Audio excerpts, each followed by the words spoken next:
Hello, library friends, and welcome to Onlne STEM.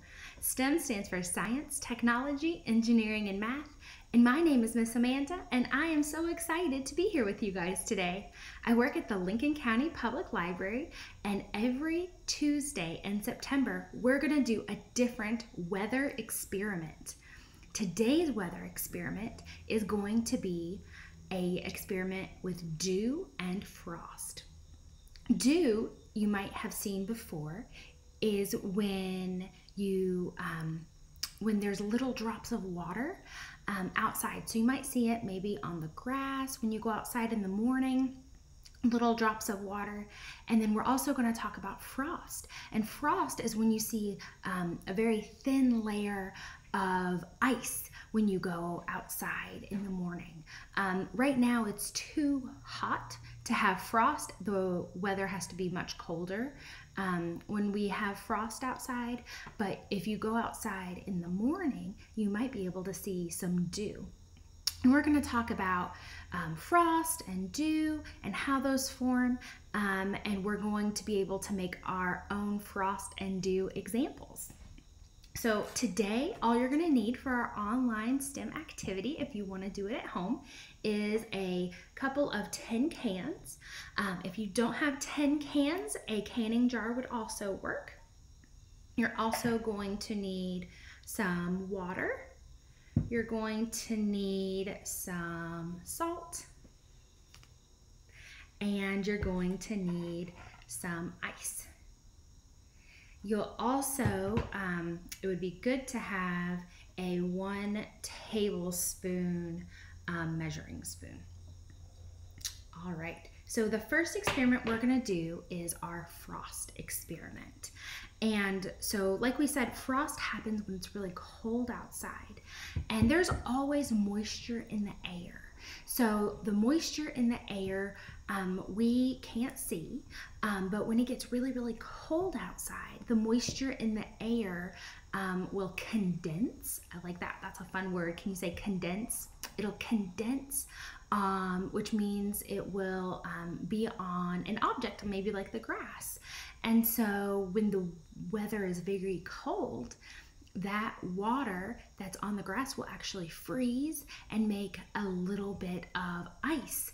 And so that's what we call frost. So our first experiment is going to be our frost experiment. We're going to take a tin can and we're going to fill it halfway up, about halfway up with ice. So I have my ice here and my tin can here. Be careful when you're working with a tin can because the edges might be a little sharp. And as always, before you do a science experiment, make sure you ask a grown-up. All right, so we're gonna go ahead and put our ice in. And we're gonna fill it halfway up.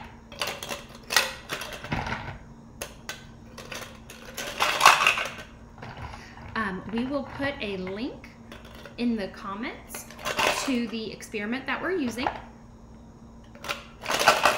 And the experiment that we're using says to use crushed ice, but as you can see, I'm just using whole ice pieces because that's what I have. So that's what we're using. So if you have crushed ice, that's fine. If you have whole ice pieces like I do, that's fine too. All right, so my can is actually getting really cold right now because I filled it with the ice. So I'm gonna take my tablespoon, TBSP stands for tablespoon. I'm gonna take my tablespoon and we're gonna need 4 tablespoons of salt. I have just regular table salt. This experiment will work with regular table salt. It'll also work with rock salt as well. So I'm going to pour in, if you guys can help me count, I'm gonna need 4 tablespoons of salt that we're just gonna pour into our can right over top of our ice, and then we're gonna mix it around a little bit. So 1, 2, let me see if I can shift this down here just a little bit. Here we go. 3, and I'm just shaking it down, and this will be number 4. This will be our last one. All right, and I'm kind of just shaking it all in there. And then I'm gonna mix it, just mix it a little bit. Try to get that salt all down in there.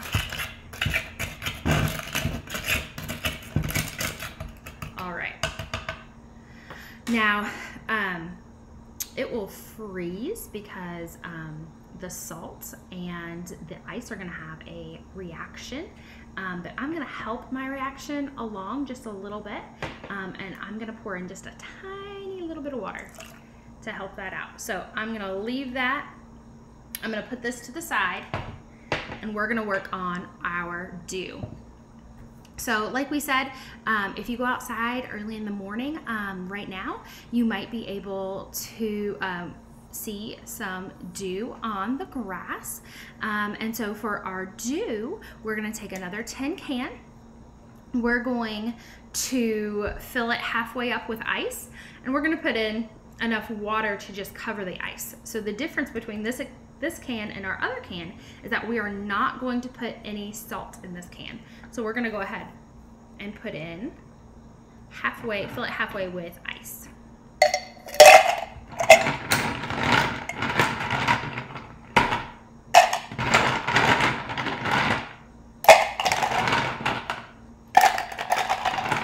All right, so that's about halfway. And we're going to pour in our water until it just covers the ice. So just till your ice kind of starts floating a little bit. All right, and we're gonna put that can aside as well. All right, so let's come back to our first can and check it out and see what's going on with it. All right, so as you can see, here we go. The water in the air condensed on the can. So up here, you can see there's some water droplets on my can. Down here, where we mixed in all that salt, look right here. This is actually frost. I can like scratch through it because it's ice. I can scratch off the ice that's on the can.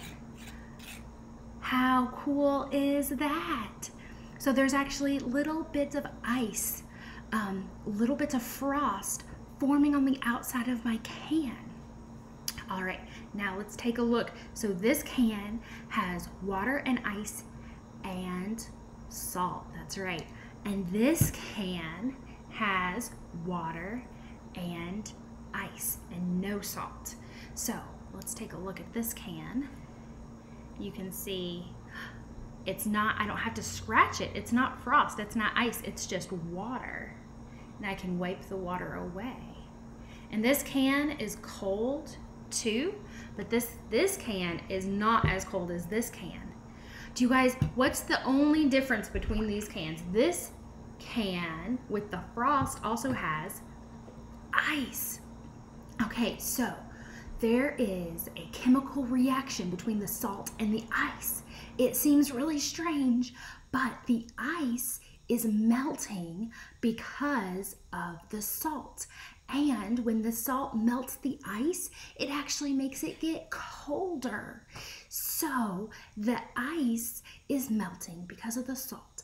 The salt is making it even colder, which means that it's getting below freezing, which is the exact thing that we need to be able to make frost. So it's getting the temperature inside the can below freezing. All the moisture in the air that's collecting, that's condensing on the side of my can, is now going to freeze. So look at that again. Look, you can see the longer we wait, the more frost we're getting. Look at that. That's a lot. I can scratch that frost off the can. Look at that. I have to scratch it. Look at that. All that frost. That is so cool. All right, and let's take a look back at our, so this is our frost can, and this is our dew can. Let's take a look at that again. And look, you can see the water in the air is condensing on this can. All the liquid in the air, all the moisture in the air is forming on this can, and we can wipe it away there. Look at that, and it's forming water droplets on the outside of the can because the can is cool. You may have seen this before if you have a cold drink outside on a warm day, you may have seen that before too, and you'll see the water, the moisture in the air forms little droplets of water on your can. So cool. All right. Thank you guys so much for joining us for Online STEM today. We had a great time learning all about frost and dew with you guys. Make sure you join us every Tuesday in September at 10 a.m. for more weather science. Thank you guys so much. Have a great day.